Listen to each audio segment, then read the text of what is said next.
And next in line of war crimes committed by Israel in Gaza is domicide. That is our next topic. And first to speak is Mohamed Al Helou.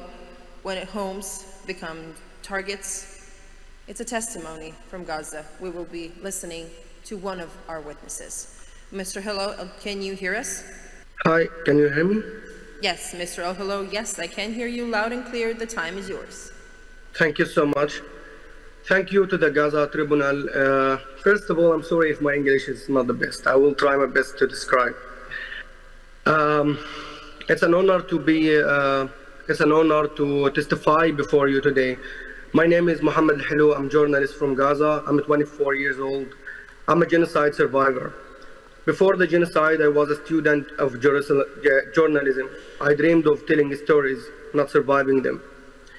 For 8 months, I reported live from Gaza, mostly from Nasser Hospital. Then I evacuated in order to receive a surgery for my thyroid cancer.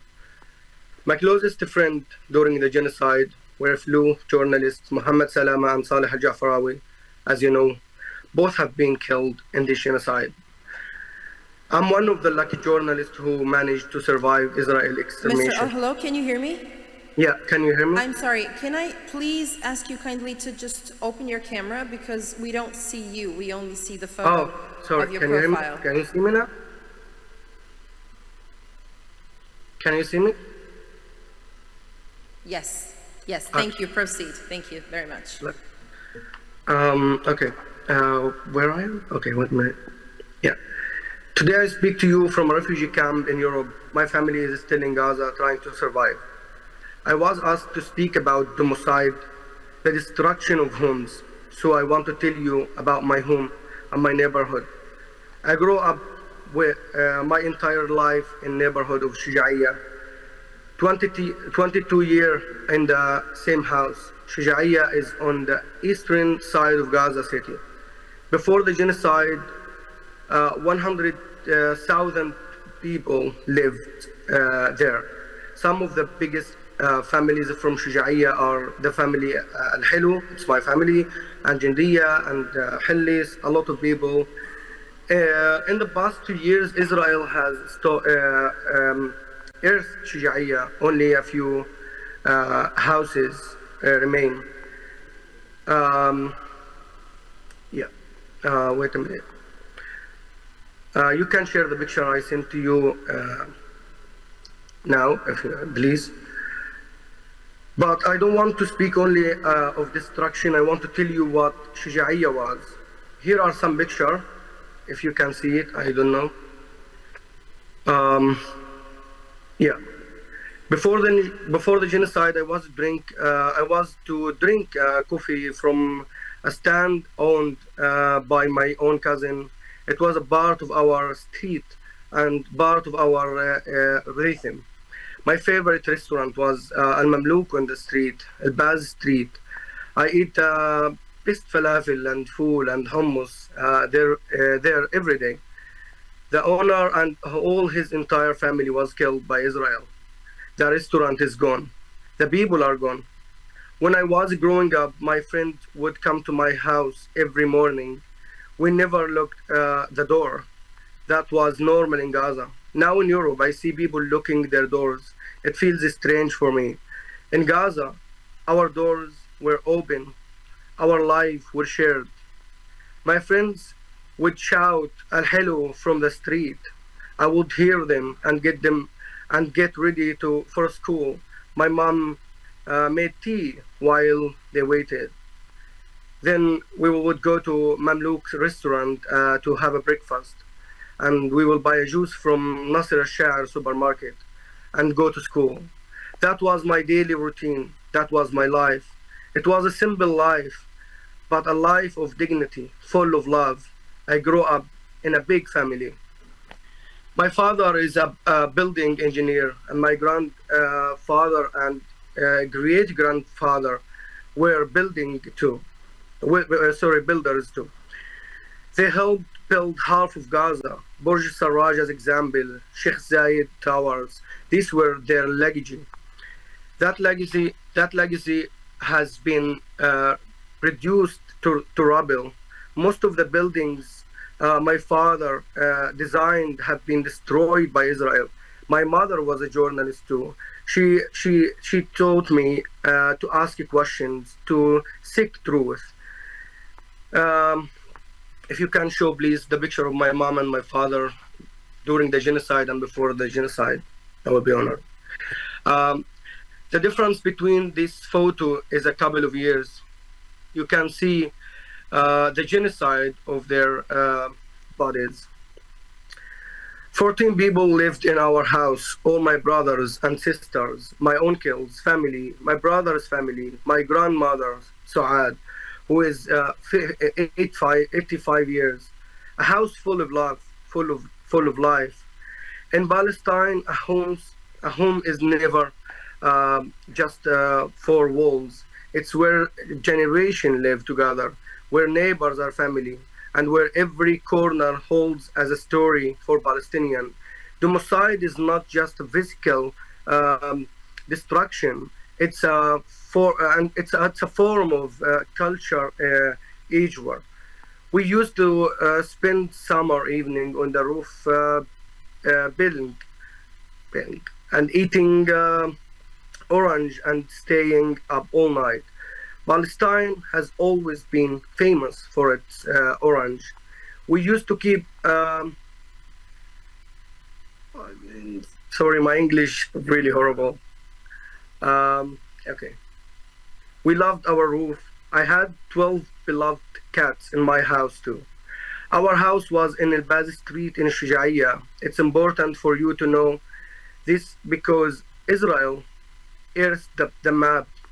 Streets are no longer recognizable. My dream was to get married and live next door to my family. That's how Palestinians live, close and connected to our families. That dream was erased 37 days into the genocide. Our house was destroyed in a single airstrike. That strike damaged or destroyed 70 other homes. Likely my family had fled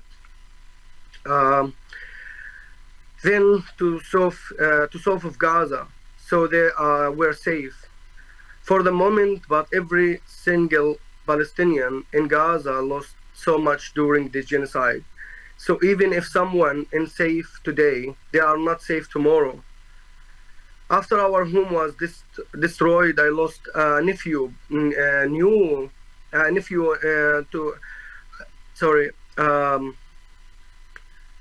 I lost my nephew. He killed by starvation. He survived 2 months before his body just gave up without any Rommel or British like. Okay. In the cold Gaza nights, he returned to God without a chance at life. About a year later, my younger brother Yahya and my cousin were killed by Israel snipers while looking for food. Then my best friend Mohamed Salama and Saleh al-Jafarawi were assassinated. But I am here to speak about Domicide, so let me go back to that. When Israel destroyed Shuja'iyah, it destroyed at once a past, present, and the future. It destroyed the memories of our entire lives and our history on this land as its owners. Let me testimony remind the world Palestinians are the owners of Gaza. We are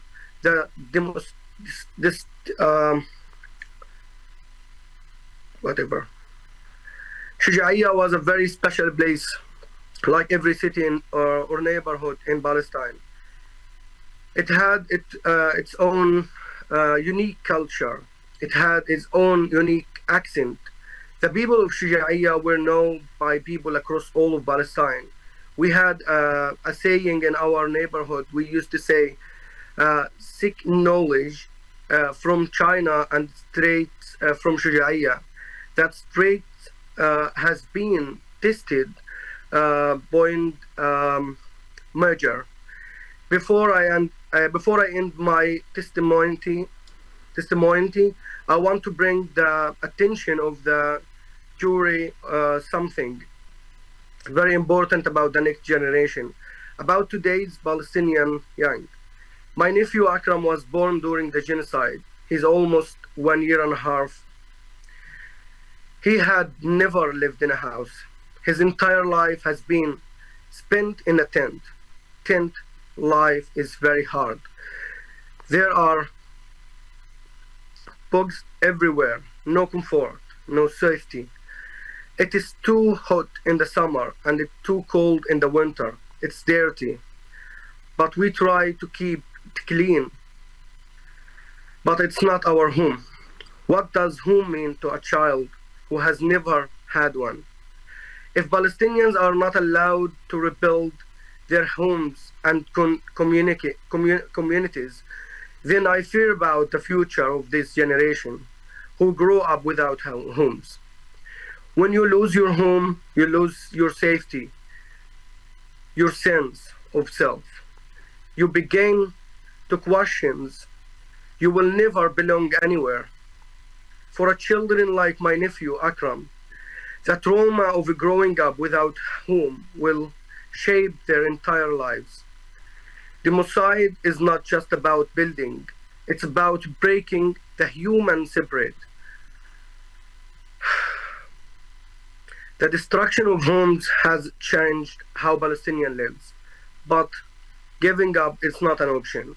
I am here today not just to testify to what was lost, but to insist that the Palestinian people will live free one day in our homes.